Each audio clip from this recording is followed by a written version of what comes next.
welcome back to Lovelog. Nah, kali ini bersama gue Lingga Wacika ya. Hari ini gue mau sidang skripsi nih. Di sini gue udah mandi, posisi udah pakai jas juga, udah pakai kemeja juga ya, udah siap semua, ruangan clear ya. Sekarang gue mau sidang skripsi sama dua penguji, satu pembimbing. Jadi kalau di Ikom Telkom itu pengujinya dua, tapi pembimbingnya satu, sama lu sendiri. Nah, udah. Oke, di sini gue mau sharing persiapan gue apa aja. Jadi di sini gue bakal kasih lihat. Nah, jadi di sini tuh ada apa skripsi gue siapa. Kemudian ini ada nama penguji. Gue takut salah nyebut ya. Udahlah, disebutin aja. Terus ini ada laptop tentunya ya. Laptop kita siapkan. Di sini udah ada yang join sini dari LAKFKB, ada 2 orang. Di sini gue mulai sidangnya jam 1. Di sini masih jam setengah 1. Jadi masih ada setengah jam lagi. Dan di sini udah sih itu aja persiapan gua. Cuman di sini juga ada air ya. Mana tahu lu aus kan. Jadi bawa aja air, bro. Jadi itu aja, bosku. Ya, oke guys. Jadi itu aja yang bisa gua kasih tahu ya persiapannya. Sekarang gua mau siap-siap dulu. Doain semoga sidangnya lancar dan jangan lupa untuk subscribe channel ini. Assalamualaikum warahmatullahi wabarakatuh. Waalaikumsalam warahmatullahi wabarakatuh. Alhamdulillah ya, siang ini kita dapat melakukan sidang skripsi atas nama Putu Lingga Wacika ya? Ya, benar Bu. Wacika ya. Dengan judul skripsi Strategi Komunikasi Dispar dan Bali dalam menghadapi penyebaran COVID-19 yang berdampak pada aktivitas pariwisata. Ya. Baik, sebelumnya kita berdoa dulu ya untuk kelancaran semua. Silakan berdoa mulai menurut TKN masing-masing.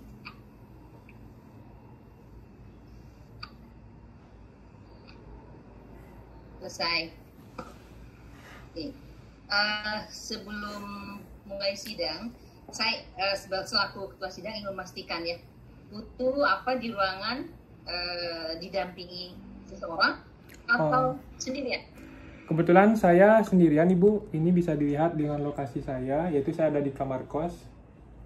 Sini sendiri. Memang harus diri ya, tidak boleh ada yang mendampingi ya. Siap Bu. Putar lagi mana? Coba ya. Kenapa Bu? Putar lagi mana? Oh ini Bu. Oke, nggak ada yang ngumpet ya. Ya aman Bu. Baik ya. Putu, dalam aktivitas sidang ini kamu akan mengalami beberapa tahap. Tahap pertama ini melakukan presentasi tidak lebih dari 10 menit ya. Tidak lebih dari 10 menit.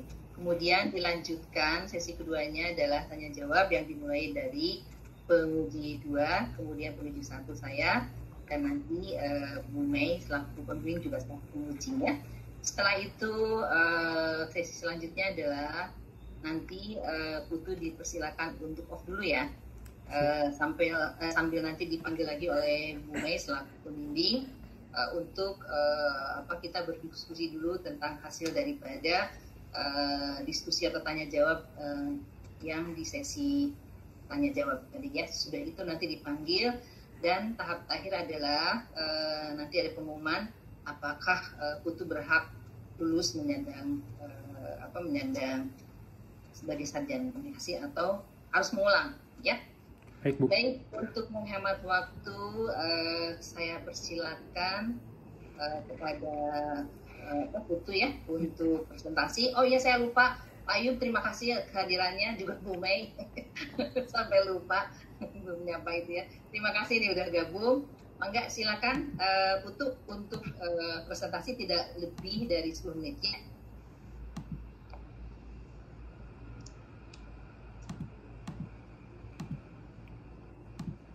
Baik, apakah PowerPoint saya sudah masuk? Belum. Nah, di sini saya sudah share screen, Bu. Apakah sudah masuk? Sudah. Baik, pertama selamat siang, salam sejahtera untuk kita semua. Yang terhormat Ibu Dr. Amelia Juwita selaku penguji 1, kemudian Bapak Ayub Ilfandi Imran PhD selaku penguji 2, dan Ibu Dr. Melanie Christine selaku dosen pembimbing. Saya ucapkan terima kasih atas kesediaannya hadir pada sidang saya hari ini. Di sini nama saya Putu Linggawacika. Hari ini saya akan mempresentasikan hasil penelitian saya yang berjudul Strategi Komunikasi di Sparda Bali dalam menghadapi penyebaran COVID-19 yang berdampak pada aktivitas pariwisata. Baik, sebelumnya ini adalah legalitas penelitian saya. Baik, kita masuk ke pendahuluan. Jadi yang pertama di sini saya akan menjelaskan kenapa saya mengambil pariwisata Bali. Kenapa tidak pariwisata daerah lain? Karena berdasarkan data, itu di Indonesia, di sektor pariwisata, Bali merupakan penyumbang devisa terbesar, yaitu sebesar 40%. Kemudian dari destinasi, pariwisata Bali itu telah memperoleh banyak penghargaan di ajang pariwisata internasional. Kemudian dari pintu masuk mancanegara, itu Bali melalui Bandara Igusti Ngurah Rai itu menempati urutan pertama. Ya. Otomatis interaksi masyarakat Bali dengan mancanegara ini cukup tinggi. Kemudian yang kedua, melihat data wisatawan, Cina merupakan wisatawan yang paling banyak datang ke Bali. Nah, masalahnya itu diawali pada akhir Desember 2019, di Cina itu ada virus yang namanya COVID-19. Nah, otomatis aktivitas pariwisata di Bali ini mulai mengalami penurunan. Kenapa? Karena wisatawan yang paling banyak datang itu dari Cina. Nah, di sini di Sparda Bali telah menerapkan strategi komunikasi tahap awal yang sifatnya cenderung defensif, yang itu mengatakan Bali masih aman dan Bali masih layak untuk dikunjungi. Kemudian di Sparda Bali ini juga mengimbau para pelaku industri pariwisata untuk tidak bergantung pada wisatawan Cina. Namun situasi ini berubah ketika WHO menetapkan status pandemi pada COVID-19, di mana pariwisata Bali langsung ditutup dan di Sparda mengimbau wisatawan untuk tidak datang ke Bali. Hingga akhirnya di Sparda terus melakukan persiapan dan program kerja untuk dapat membuka pariwisata dari wisatawan lokal, kemudian domestik, nanti akan dibuka untuk mancanegara. Berdasarkan situasi yang dinamis ini, saya tertarik untuk mengetahui bagaimana sebenarnya strategi komunikasi dari Sparda Bali ini dalam menghadapi penyebaran COVID-19. Baik, untuk rumusan masalah sendiri, di sini pertama, bagaimana strategi komunikasi dari Sparda. Kemudian yang kedua, apa faktor pendukungnya. Kemudian yang ketiga, apa faktor penghambatnya. Kemudian tujuannya tentu mengetahui bagaimana strategi dari Sparda Bali, kemudian bagaimana apa faktor pendukungnya, dan apa faktor penghambatnya. Baik, kita masuk ke kajian pustaka. Di sini saya menggunakan 6 teori, yaitu komunikasi, strategi komunikasi krisis, pariwisata, dan komunikasi pariwisata yang nanti akan saya jelaskan juga di kerangka pemikiran dan unit analisis. Kemudian penelitian terdahulu saya juga menggunakan 5 skripsi, 5 jurnal nasional, dan 5 jurnal internasional. Nah, ini adalah kerangka pemikiran saya. Jadi masalah itu awalnya disebabkan oleh adanya penyebaran COVID-19. Otomatis pariwisata di Bali di sini menurun.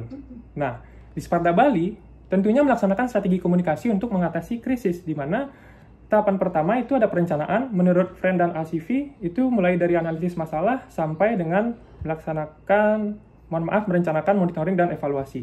Kemudian pelaksanaan, menurut Kriantono, itu dari memiliki tim komunikasi sampai banyak saluran komunikasi.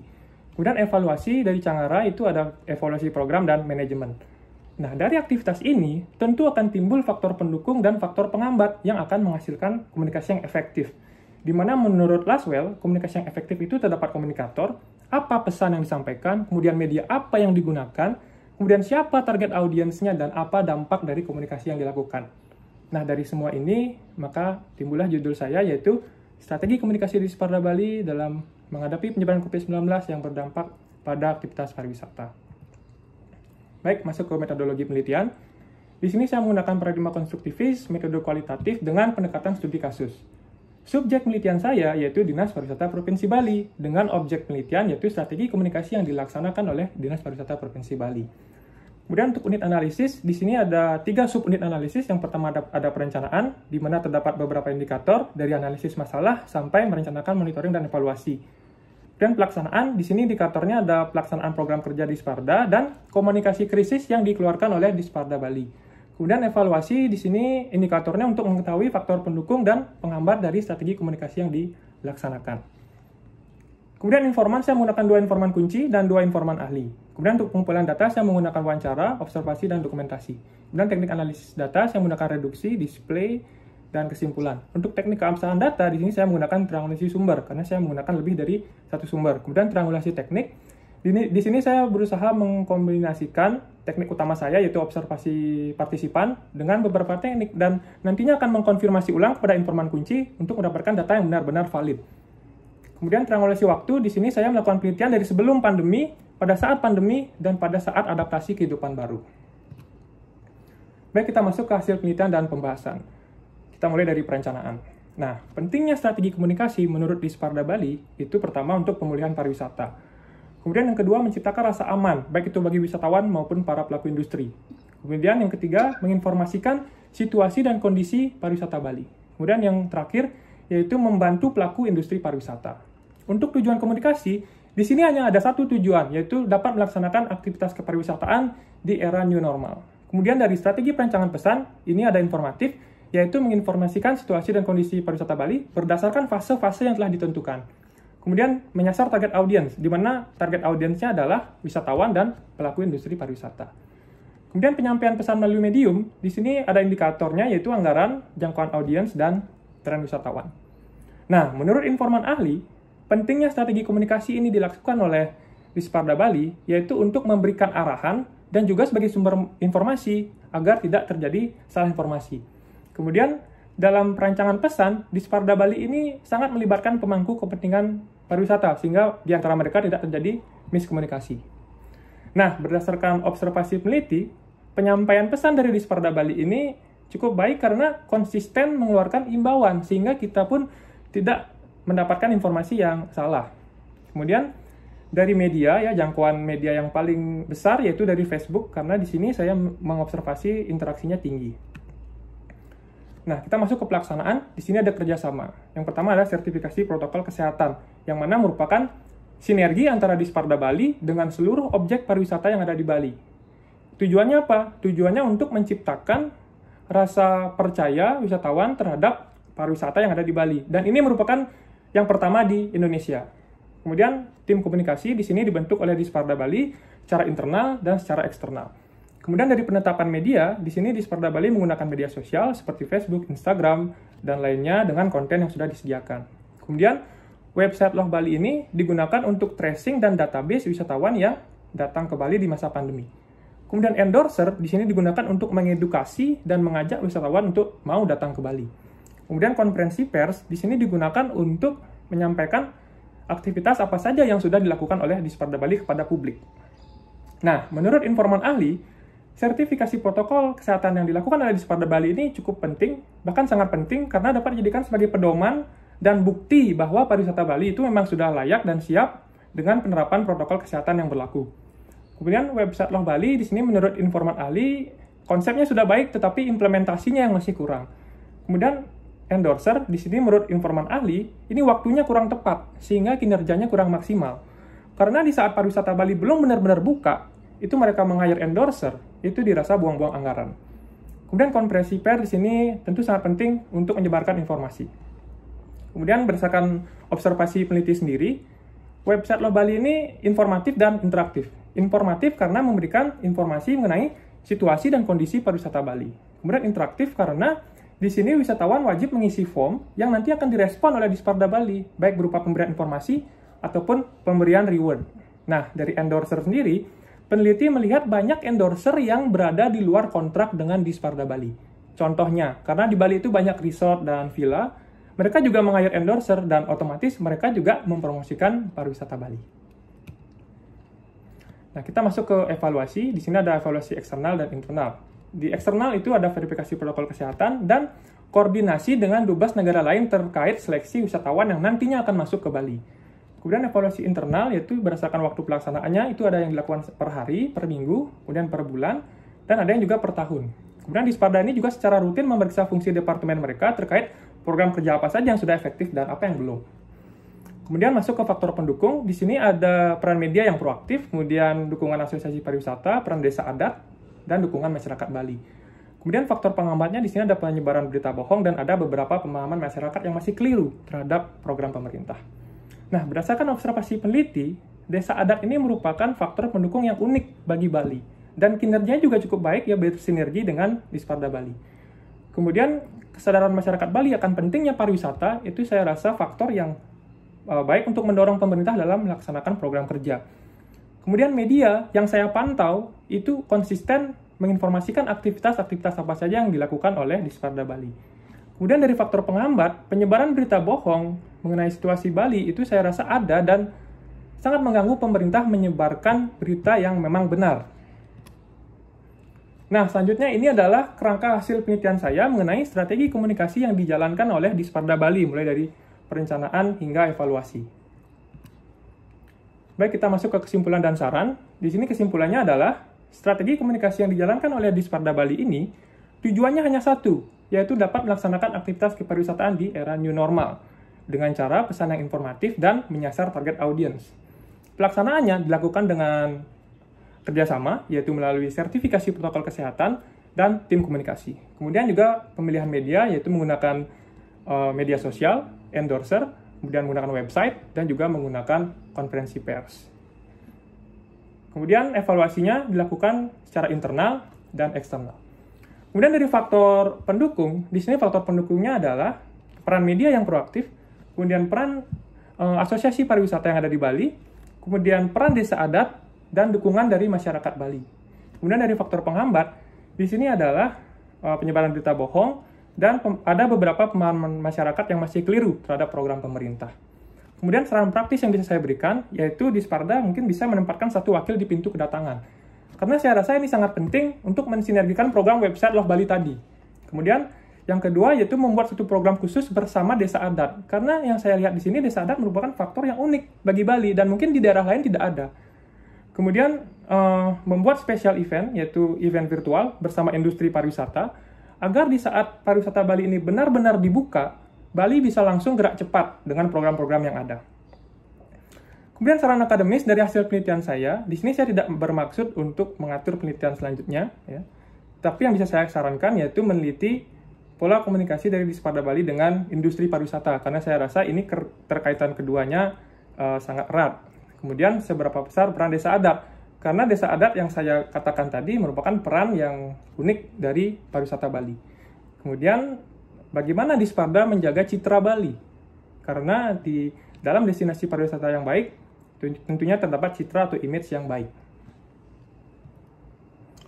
Baik, kemudian ini adalah lampiran dari penelitian saya. Di sini ada surat edaran ya, dan surat imbauan juga. Tanpa juga saya lupa memberikan situasi dari pariwisata Bali selama masa pandemi. Baik, sekian presentasi dari saya. Saya ucapkan terima kasih. Dan saya mohon maaf jika ada kesalahan dalam penyampaian. Untuk selanjutnya, saya akan serahkan ke Bapak dan Ibu penguji. Baik, Putu, terima kasih untuk presentasinya. Kita memasuki babak berikutnya, yakni tanya jawab yang dimulai dari penguji 2. Pada Pak Ayu, silakan. Baik, ini Lingga, deadline revisinya tanggal 15 Februari ya, Lingga ya. Siapa? Oke, terima kasih Pak Ayu diingatkan. Tapi revisinya kalau bisa kurang dari tanggal segitu ya. Karena ini juga revisinya minofom atau banyak. 2-3 hari juga bisa selesai ya, tepatnya. Nanti revisinya ke Pak Ayub dulu, kemudian ke saya, baru ke Ibu Mei ya. Untuk kontak Bapak Ayub sendiri, saya bisa nanti hubungin lewat email atau WhatsApp, Pak? Bisa minta ke saya. Belum WhatsApp punya saja. ya, kan? Belum punya ya? Oke, nanti lewat kontak dengan Bu Mei aja. Kontak dengan saya ya. Ya, siap Bu. Oke, Ya. baik. Kita akhiri Ya. sidang skripsi atas nama buku ini dengan mengucapkan alhamdulillah. Semoga apa yang kita dapatkan hari ini mendapatkan barokah dari Tuhan Yang Maha Esa. Mangga silakan, saya mau pamit. Terima kasih Bu Mei, terima kasih Pak Ayub. Terima kasih Ibu, terima kasih Bapak. Sama-sama, terima kasih banyak ya. Terima kasih Pak Ayub, terima kasih. Sama-sama Bu Amel. Pak Ayub, Hingga selamat. Ya Bapak, terima kasih Pak. Izin untuk meninggalkan meeting. Ya.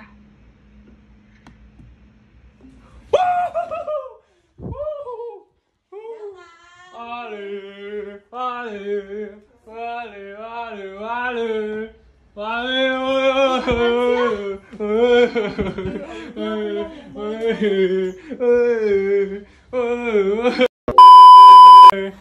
what's up guys? Gue habis sidang tadi guys. Jadi hasilnya nanti aja lah ya. Kita mau foto-foto dulu. Jadi tadi itu komentarnya penguji gue. Jadi ini luar biasa sekali ya. Kita udah selesai sidang. Kita mau foto-foto dulu ya. Kita foto-foto dulu ya.